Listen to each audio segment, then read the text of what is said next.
Imagina que llegas al momento más importante de tu existencia. El día en que todo lo que hiciste, todo lo que creíste ser, queda expuesto ante los ojos de Dios. Y en ese instante, con toda la confianza del mundo, abres la boca y dices: Señor, ¿recuerdas todo lo que hice por ti? Profeticé en tu nombre. Expulsé demonios en tu nombre. Realicé milagros que dejaron a multitudes sin palabras. Y la respuesta que recibes no es una bienvenida. No es un abrazo. Es una sentencia: apártate de mí. Jamás te conocí. Eso no es una historia. No es una parábola inventada para asustar a niños en la escuela dominical. Es exactamente lo que Jesús declaró en Mateo capítulo 7, versículos 22 y 23. Y lo declaró frente a una multitud en el Sermón del Monte, el discurso más largo y poderoso que pronunció durante su ministerio. Lo que hace que este pasaje sea absolutamente perturbador no es su contenido en sí. Es a quienes va dirigido. No a incrédulos. No a personas que nunca pisaron una iglesia. Va dirigido a personas que estaban completamente convencidas de que tenían una relación real con Dios. Personas que usaban su nombre, que operaban en su nombre, que construyeron una identidad religiosa entera sobre su nombre. Y descubrieron la verdad cuando ya no había nada que hacer. Hoy vamos a ir al fondo de este pasaje, palabra por palabra. Vamos a examinar el griego original, vamos a entender los dos conceptos que lo cambian todo, y vamos a confrontar algo que muchos dan por sentado sin haberlo verificado jamás. Si este tema te sacude por dentro, dale like a este video ahora mismo y suscríbete al canal para que no te pierdas lo que viene. Lo que estamos a punto de explorar es una de las advertencias más serias que registra toda la Biblia. Para entender el peso de estas palabras, primero hay que ubicarse en el mapa. ¿Dónde estamos exactamente en la narrativa bíblica cuando Jesús pronuncia esto? Estamos al final del Sermón del Monte. Mateo capítulo 5, 6 y 7.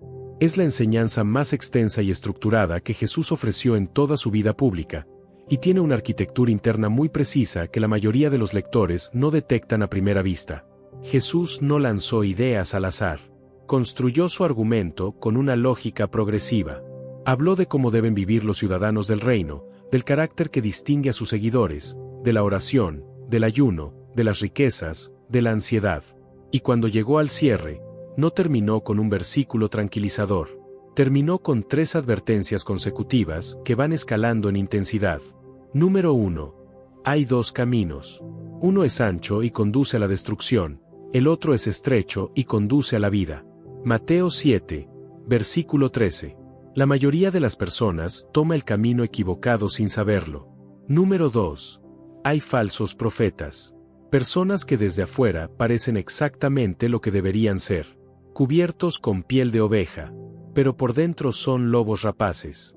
Mateo 7, versículo 15. La apariencia engaña. Número 3.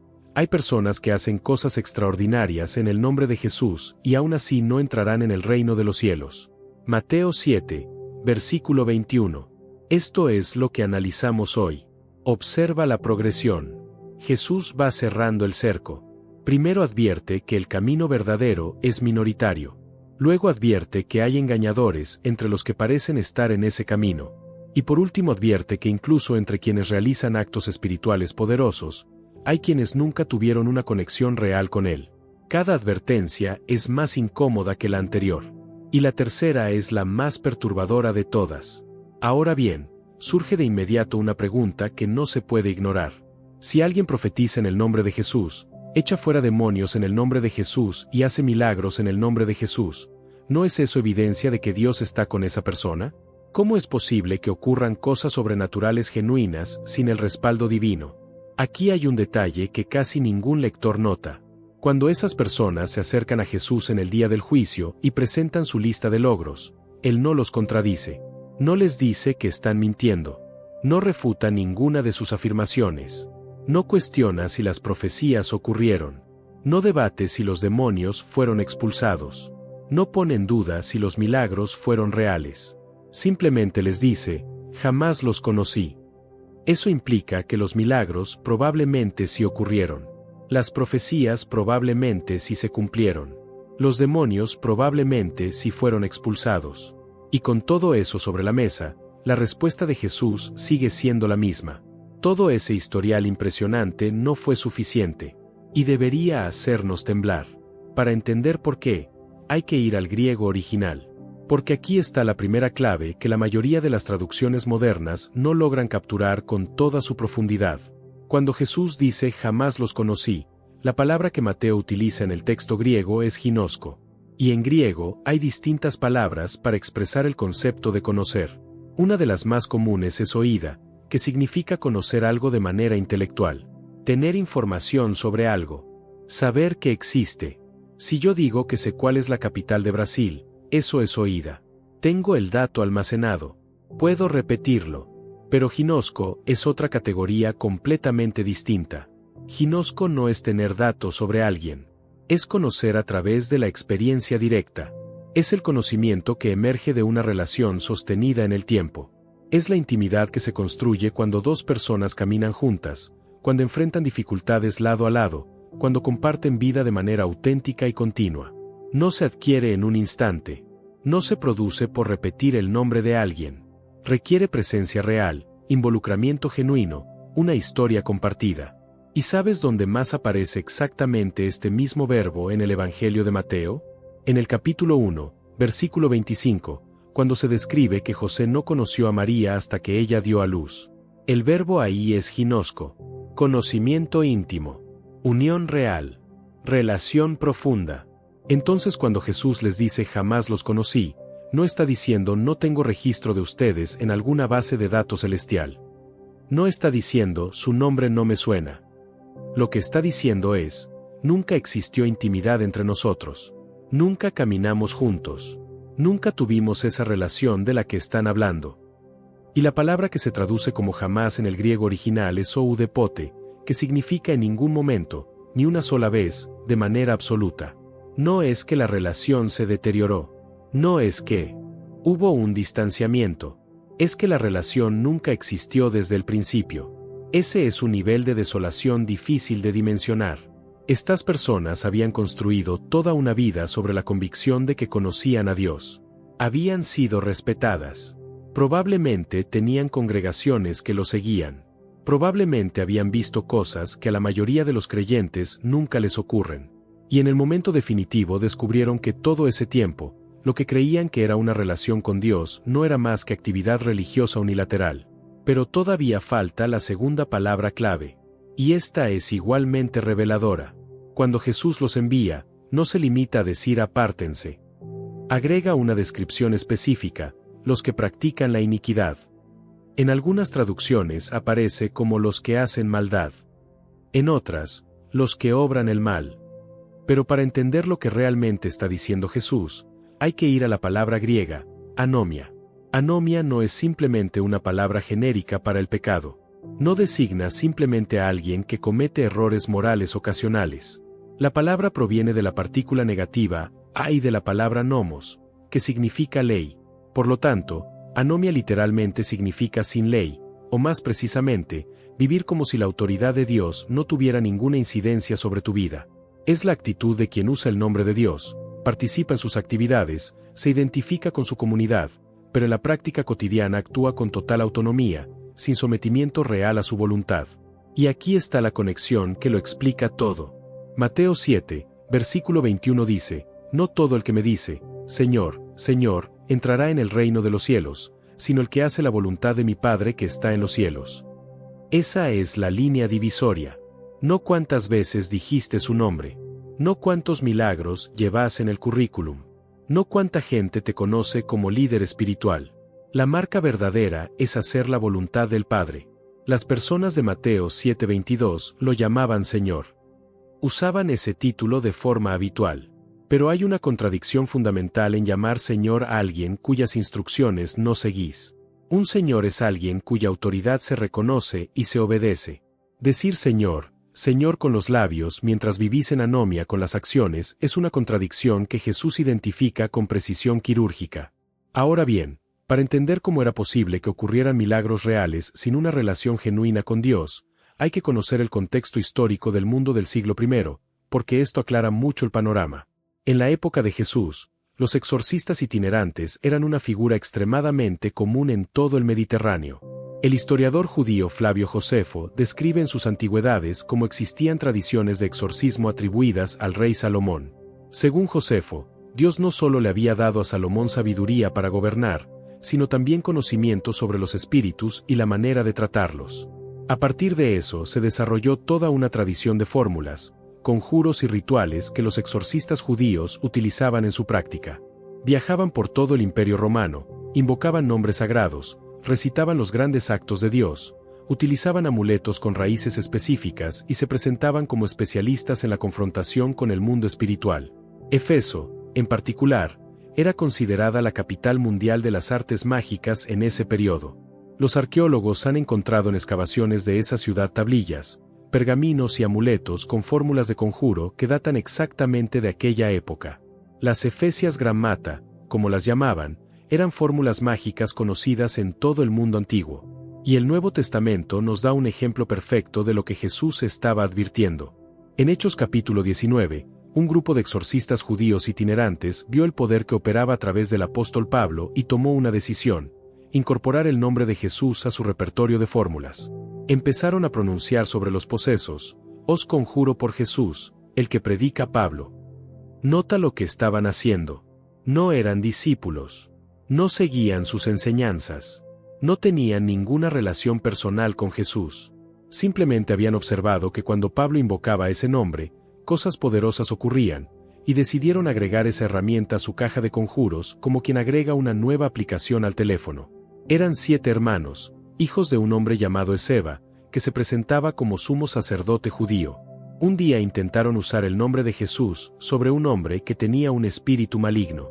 Y la respuesta del espíritu fue devastadora: a Jesús conozco, y sé quién es Pablo, pero vosotros, ¿quiénes sois? Y el hombre poseído se lanzó sobre los 7, los dominó a todos y huyeron de esa casa desnudos y heridos. Presta atención a lo que el espíritu no dijo. No dijo Jesús no existe. No cuestionó el poder del nombre. Lo que dijo fue: ustedes no tienen autoridad. El nombre sin relación es solo una palabra. La fórmula sin sometimiento no genera poder. El espíritu reconoció la diferencia entre alguien que tiene una conexión real con Jesús y alguien que simplemente usa su nombre como herramienta lingüística. Eso es exactamente lo que Jesús anticipó en Mateo 7. Podés usar mi nombre. Podés hacer cosas en mi nombre. Pero si no existe una relación genuina entre nosotros, si no hay ginosco, si tu vida está caracterizada por la anomia, entonces el nombre es una cáscara vacía. Lo que conecta todo este argumento es el concepto de fruto. Jesús lo introduce justo antes del pasaje que estamos analizando, en su advertencia sobre los falsos profetas. Por sus frutos los conoceréis. No por sus milagros. No por sus profecías. No por cuántos demonios expulsaron. Por sus frutos. Un árbol bueno no puede producir frutos malos, y un árbol malo no puede producir frutos buenos. La naturaleza interna del árbol determina lo que produce. Y la naturaleza interna de una persona, su carácter real, su obediencia genuina, su relación verdadera con Dios, determina el tipo de fruto que su vida genera. Gálatas 5, 22-23 enumera ese fruto con precisión: amor, gozo, paz, paciencia, benignidad, bondad, fe, mansedumbre, templanza. Eso no es un conjunto de habilidades espirituales. Eso es carácter. Es lo que se produce cuando el Espíritu de Dios habita genuinamente en una persona y moldea su interior de adentro hacia afuera. Una persona puede tener el don de profecía y no tener paz interior. Puede operar en el don de sanidad y destruir a su familia con sus palabras en privado. Puede expulsar demonios frente a multitudes y vivir en un patrón de engaño y manipulación detrás del escenario. Los dones son herramientas. Y las herramientas pueden ser utilizadas por personas que no tienen ninguna relación con quien las fabricó. Los hijos de Esceva usaron el nombre de Jesús como herramienta. Los falsos profetas de Mateo 7 usaron los dones como herramientas. Pero ninguno tenía relación real con el dueño de esas herramientas. Pablo lo entendió con una claridad que no deja margen para la ambigüedad. En 1 Corintios 13 escribió algo que resuena directamente con este pasaje: si hablo en lenguas humanas y angélicas, pero no tengo amor, vengo a ser como metal que resuena o címbalo que retiñe. Y si tuviera profecía y entendiera todos los misterios y todo conocimiento, y si tuviera toda la fe, de tal manera que trasladase los montes, pero no tengo amor, nada soy. Profecía sin amor es nada. Fe que mueve montañas sin amor es nada. Pablo está diciendo exactamente lo mismo que Jesús dijo en el Sermón del Monte con palabras distintas. Podés tener todos los dones. Podés asombrar audiencias enteras. Pero si no hay amor, si no hay fruto, si no hay una relación genuina que lo sustente todo, el resultado es cero. Y Jesús no dice, apártense de mí los que no hicieron suficientes milagros. No dice, apártense de mí los que no profetizaron con suficiente frecuencia.